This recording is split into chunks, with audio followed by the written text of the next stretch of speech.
can't silence our voice. You can't silence our voice. You can't silence our voice. You can't silence our voice.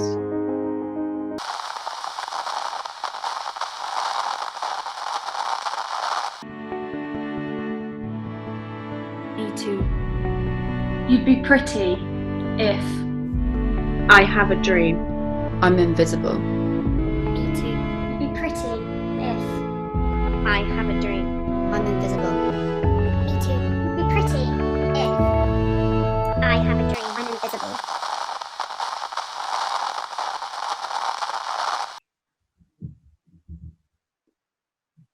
We stand together.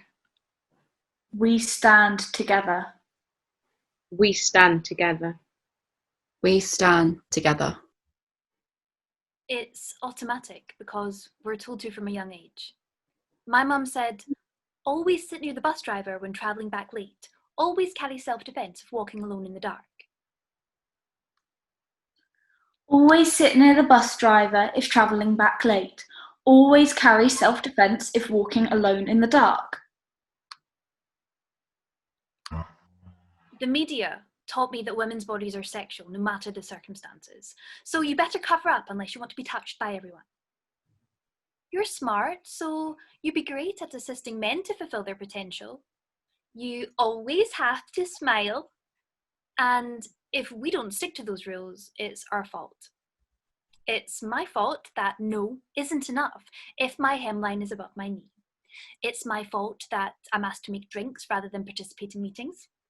It's my fault that my marital or parental status affects whether or not I'll be good at my job. It's my fault. That's why I get paid less for the same job. That's why I'm angry all the time. It's my role to take all of the responsibility for things that men deem below them. Cooking, cleaning, having children. No. You are right, we've moved past that. That's why teenagers are catcalled in the street.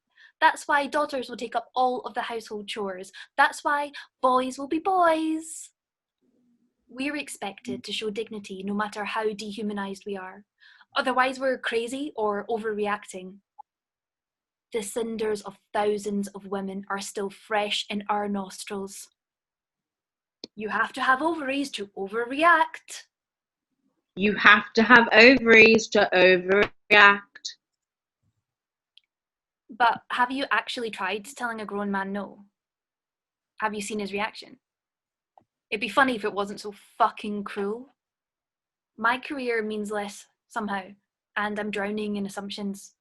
I'll leave to have a baby. I'm not as cutthroat as the men, like that could ever be a bad thing. I'm not a solid investment, but I'm cheaper and I'll be good at reception or making coffee. Maybe, if I'm lucky, one of the bosses will take a shine to me and I can get ahead. That's our reality. That is my fucking reality.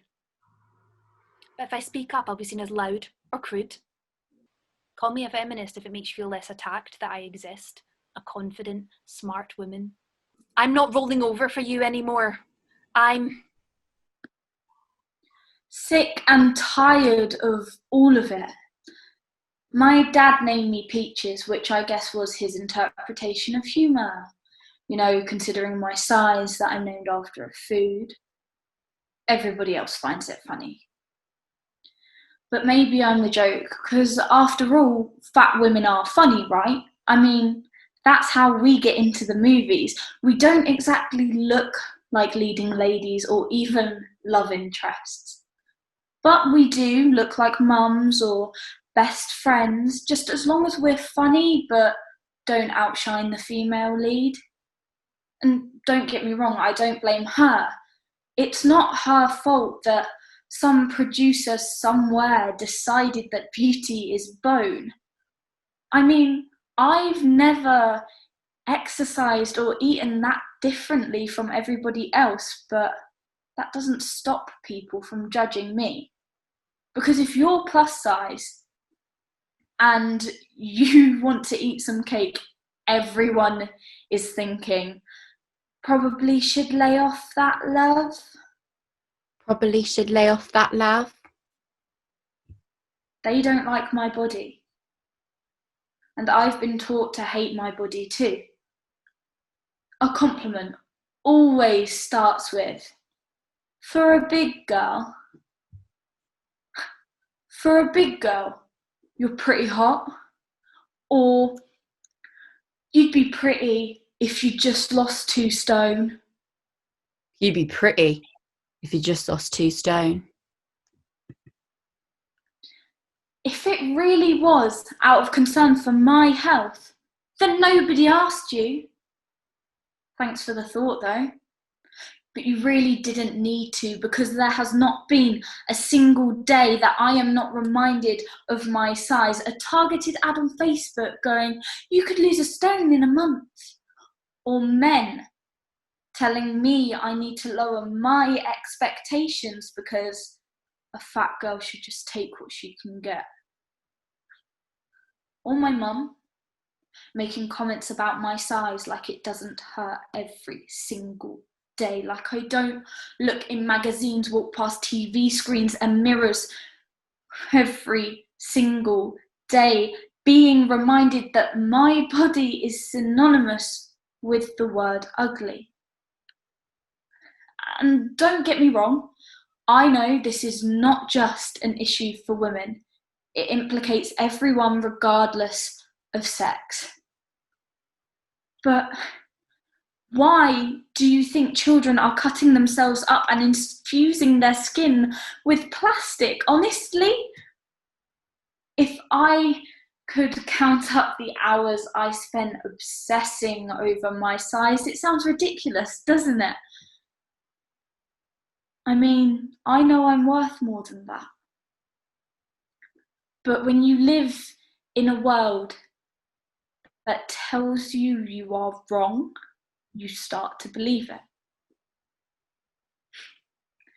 I spent so much of myself being paranoid, and for what? This is the body that I have, this is the body that I have always had, and I wouldn't want to change that. I can't change that.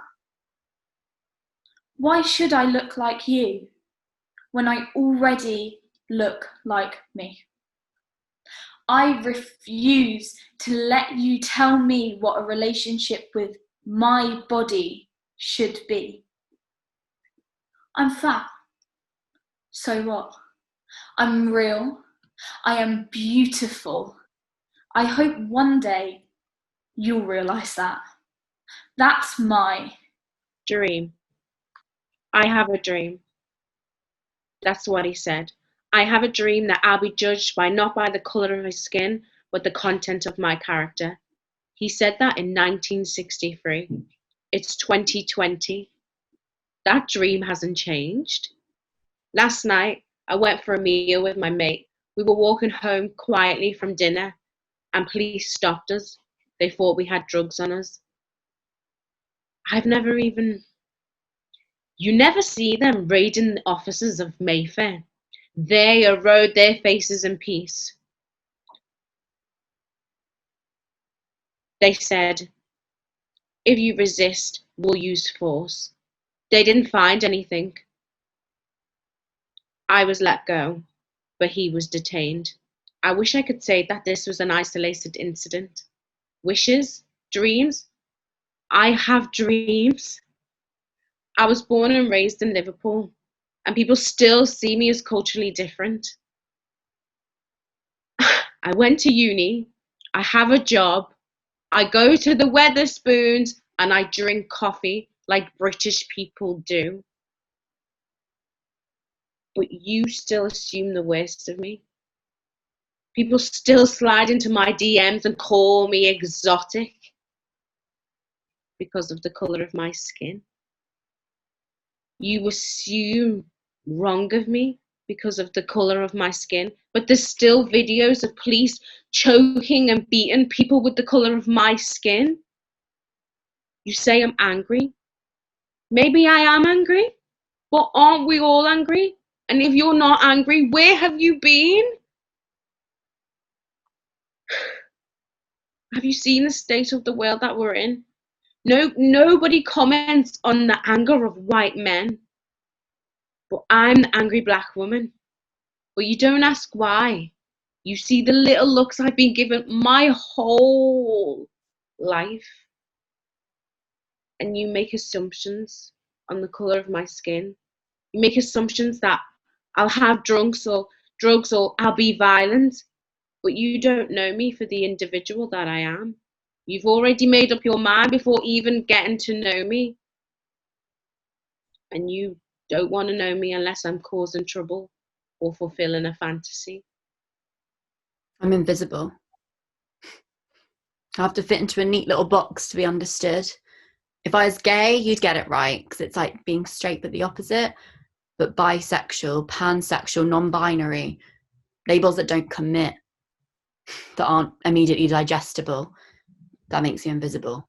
Or a liar. You don't exist. Or your identity is topic for debate. I'm not sure I agree with that. I'm not sure I agree with that. Like it's something that can be disproved or needs evidence. I exist. Isn't that enough? Yet people still feel the need to ask 5 million questions as if it's any of their business. How long have you known? Are you sure? So what have you got, down there? How long have you known? Are you sure? So what have you got, down there? You don't want to cause a fuss when people call you by the name that your parents gave you or by pronouns that presume to fit you. So you stay silent, even when it makes you feel sick. Even when their ignorance is a constant reminder that you'll never look like the person you feel and that people will always make assumptions.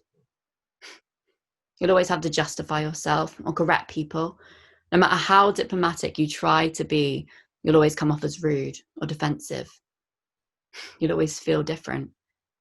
People will always be thinking that you're odd, and you'll never feel like you belong because it never ends. You wonder why I'm anxious? Why I don't want to talk about it?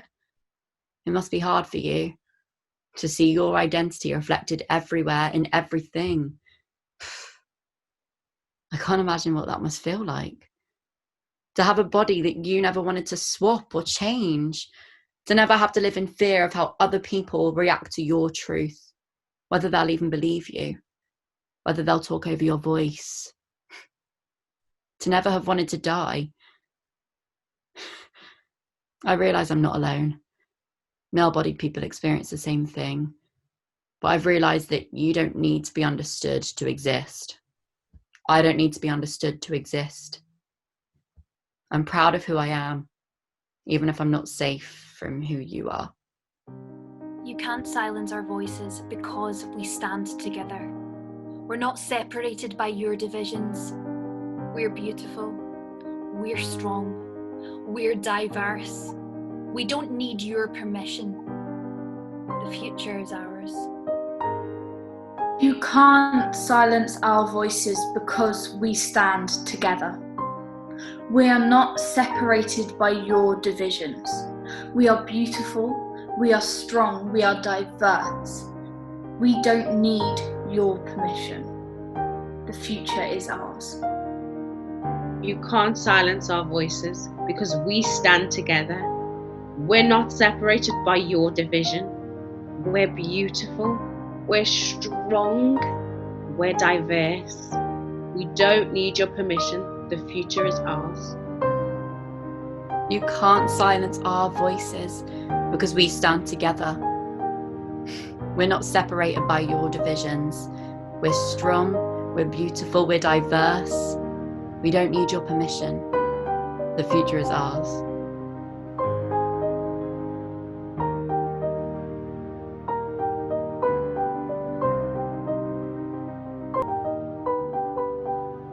And cut.